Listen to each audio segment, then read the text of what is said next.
90 రోజుల కోర్సు పూర్తి చేస్తే చాలు 100% ప్లేస్మెంట్ సపోర్ట్ తో సాఫ్ట్వేర్ జాబ్ మీ సొంతం. వెంటనే కోడ్ జ్ఞాన్ డెస్టినేషన్ ని సంప్రదించండి.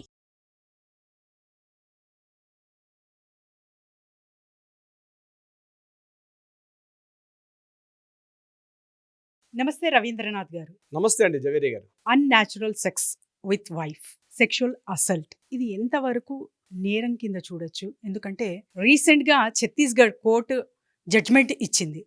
దీనిపైన వివరాలు. ఛత్తీస్గఢ్ హైకోర్టులో ఒక కేసు వెళ్ళడం జరిగింది. ఆ కేసుకు సంబంధించిన వివరాలు ఏంటంటే 15 ఇయర్స్ మ్యారిటల్ స్టేటస్లో ఉండి మ్యారిటల్ లైఫ్లో డీల్ చేసిన తర్వాత తను ఏం చేసిందంటే వేరే కారణాల రీత్యా డీవీసీ ఫైల్ చేస్తూ డొమెస్టిక్ వైలెన్స్ కేసు ఫైల్ చేస్తూ కూడా తన హస్బెండ్ తనతోటి అన్యాచురల్ సెక్స్ అదేవిధంగా సెక్సువల్ అసాల్ట్ చేస్తున్నారని చెప్తూ ఆవిడ కోర్టుకి వెళ్ళిన తర్వాత దీని మీద చాలా డిస్కషన్స్ జరిగిన తర్వాత ఫైనల్గా ఛత్తీస్గఢ్ హైకోర్టు ఒక జడ్జిమెంట్ ఇవ్వడం జరిగింది. ఆ జడ్జిమెంట్లో ఏముందంటే ఇది 15 ఇయర్స్ వాళ్ళు కలిసి మ్యారిటల్ ఒక లైఫ్లో ఉన్నారు కాబట్టి ఇది వాళ్ళిద్దరమే జరుగుతుంది. మనం సెక్సువల్ అసాల్ట్ కానీ లేకపోతే అన్యాచురల్ సెక్స్ అనేది మనం పరిగణించలేము. సో దాన్ని మనం అలా అని చెప్పి అతన్ని సెక్షన్ 375 అంటే రేప్ కిందకు వస్తుంది. ఐపీసీ 375 అనేది రేప్ కిందకు వస్తుంది.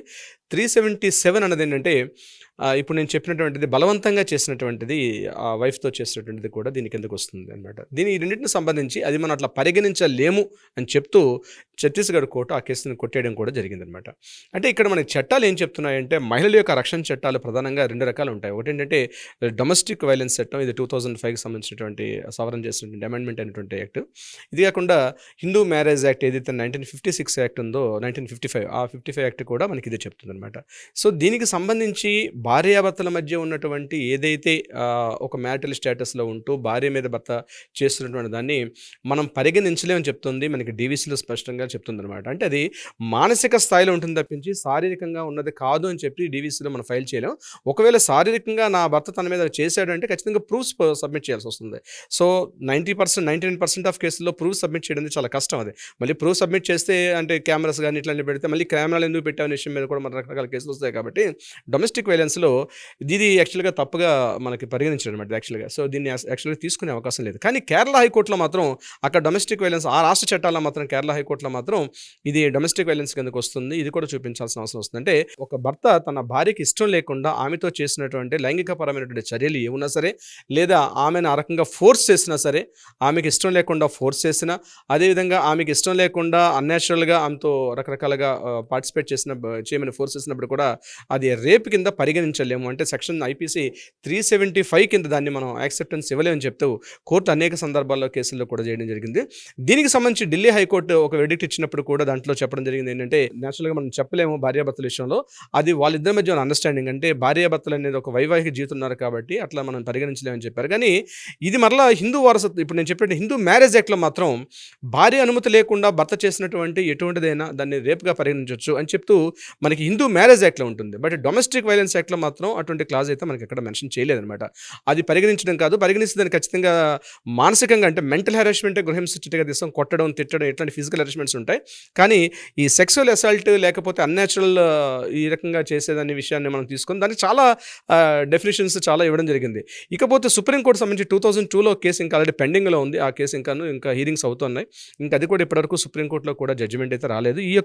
ఇప్పుడు మనం మాట్లాడుకున్నటువంటి ఈ టాపిక్ మీద ఏదేమైనప్పటికీ కూడా క్లియరింగ్ ఏంటంటే ఒక వైవాహిక జీవితంలో హస్బెండ్ వైఫ్ ఇద్దరు ఉండేటప్పుడు వాళ్ళిద్దరు మ్యారిటల్ స్టేటస్లో ఉన్నటువంటి లైఫ్లో అది 1 year అయిందా 2 years అయిందా, అయితే ఇక్కడ క్లాజ్ మెన్షన్ చేశారంటే అబవ్ 18 years అని మెన్షన్ చేశారు. ఇక్కడ బిలో 18 years కాకుండా అబవ్ 18 yearsలో ఉంటూ అటువంటి సమయంలో మ్యారేజ్ అయిన తర్వాత భర్త చేసినటువంటి లైంగిక దాడి లేకపోతే కావాలని చెప్పి ఆమెను ఫోర్స్ చేసే విధానంలో కూడా ఎటువంటి విషయాల్లో మనం క్లియర్గా మెన్షన్ చేయలేమని చెప్పి మన చట్టాలే చెప్తున్నాయి. రీసెంట్గా ఛత్తీస్గఢ్ కోర్టు కూడా దీనికి సంబంధించిన తీర్పు ఇచ్చింది. అయితే ఇది దేశవ్యాప్తంగా ఒక్కొక్క రాష్ట్రంలో ఒక్కొక్క రకాల చట్టాలు కూడా ఉన్నాయి దీనికి సంబంధించి.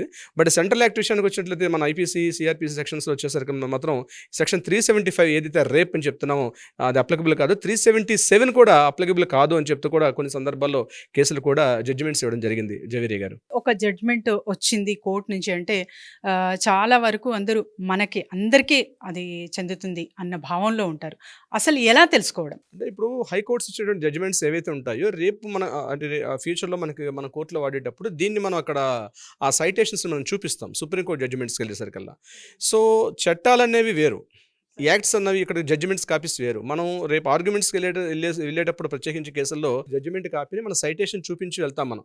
సో అండ్ సో సందర్భంలో సో అండ్ సో పలానా హైకోర్టు పలానా సందర్భంగా తీర్పిచ్చిందని చెప్తూ మనం హైకోర్టుకి అప్పీల్ చేసుకునే సందర్భంలో ఉంటుంది. హైకోర్టు కావచ్చు, పై కోర్టులకు వెళ్ళడానికి, సుప్రీంకోర్టుకి వెళ్ళడానికి ఈ జడ్జిమెంట్ కాపీస్ ఉపయోగపడతాయి. అంతేగాని ఈ జడ్జిమెంట్ ఛత్తీస్గఢ్ హైకోర్టు ఇచ్చిన జడ్జిమెంట్ త్రూ అవుట్ ఇండియాకి అప్లికబుల్ అవుతుంటే అట్లా ఉండదు అనమాట. సో జడ్జిమెంట్ కాపీస్ డిఫరెంట్గా ఉంటాయి. ఏదేమైనప్పుడు కూడా మనం ఎక్కువగా మహిళల యొక్క రక్షణ చట్టాల్లో డొమెస్టిక్ వైలెన్స్, అదేవిధంగా మనం మాట్లాడుతున్నటువంటి హిందూ మ్యారేజ్ యాక్ట్, దీనికి సంబంధించినటువంటి ఏవైతే నిర్దిష్టంగా అక్కడ మెన్షన్ చేశారో ఆ యాక్ట్లో ఏవైతే ఉన్నాయో అది మాత్రమే ఇప్పటికి కూడా మనకు ఉండే అవకాశం ఉంటుంది. ఈ మధ్య కాలంలో చూస్తున్నాం sir, divorce cases especially. So ఇలాంటివి కూడా ఆరోపణలు వేసే ఛాన్సెస్ ఉంటాయి. సో దీనివల్ల ఇలాంటి జడ్జ్మెంట్ వచ్చింది అని భావించచ్చా? అంటే డివోర్స్కి ఇది కారణం. అదే ఇప్పుడు మీకు చెప్పాను, డొమెస్టిక్ వైలెన్స్ ఇది చూపిస్తూ ఇది మెంటల్ హెరాస్మెంట్ కిందకు వస్తుంది, మెంటల్ హెరాస్మెంట్ కింద తీసుకుంటారు తప్పించి ఇది జరిగింది అని చెప్పి డొమెస్టిక్ వైలెన్స్లో, అదే నేను చెప్పేది, డివోర్స్కి అప్లై చేసినప్పుడు ఇది కారణంగా చూపించేటప్పుడు ఆ సందర్భాలు, ఆ సిచ్యువేషన్స్ అన్నీ మారిపోతుంటాయి. జవేరి గారు స్పెసిఫిక్గా ఇలా ఉంది కాబట్టి మాకు డివోర్స్ ఇచ్చేయమని చెప్పడం కరెక్ట్ కాదు. కాబట్టి ఆ సిచ్యువేషన్స్ని బట్టి మారిపోతుంటాయి అవన్నీ కూడా. చాలామంది ఇలాంటి ప్రాబ్లమ్స్ ఫేస్ చేస్తున్నా, లేకపోతే ఇలాంటివి తెలుసుకోవాలన్నా కూడా మిమ్మల్ని సంప్రదించడం ఎలా? తప్పనిసరిగా జవేరి గారు కింద ఏంటంటే స్క్రోల్ అవుతున్నటువంటి నెంబర్ని కాంటాక్ట్ చేయగలిగితే మన లీగల్ టీం వాళ్ళకి అప్రోచ్ అవుతారు. అప్రోచ్ అయ్యి ఏదైనా సలహా సంప్రదింపులు కావాలనుకున్నా, అదేవిధంగా న్యాయపరంగా పరిష్కారం అనుకున్నా కూడా ఆ దిశగా మన వాళ్ళు ప్రయత్నం చేస్తారు. ఇమీడియట్గా మీ చేతిలో ఉన్న మొబైల్ తీసుకొని ఆ స్క్రోల్ అవుతున్న నెంబర్ని కాంటాక్ట్ చేయండి. మన లీగల్ టీం మిమ్మల్ని అప్రోచ్ అవుతారు. Thank you sir. Thank you so much అండి జవేరి గారు. సుమన్ టీవీలో మీ పర్సనల్ అండ్ బిజినెస్ ప్రమోషన్స్ కోసం కింది నెంబర్కి కాంటాక్ట్ చేయండి.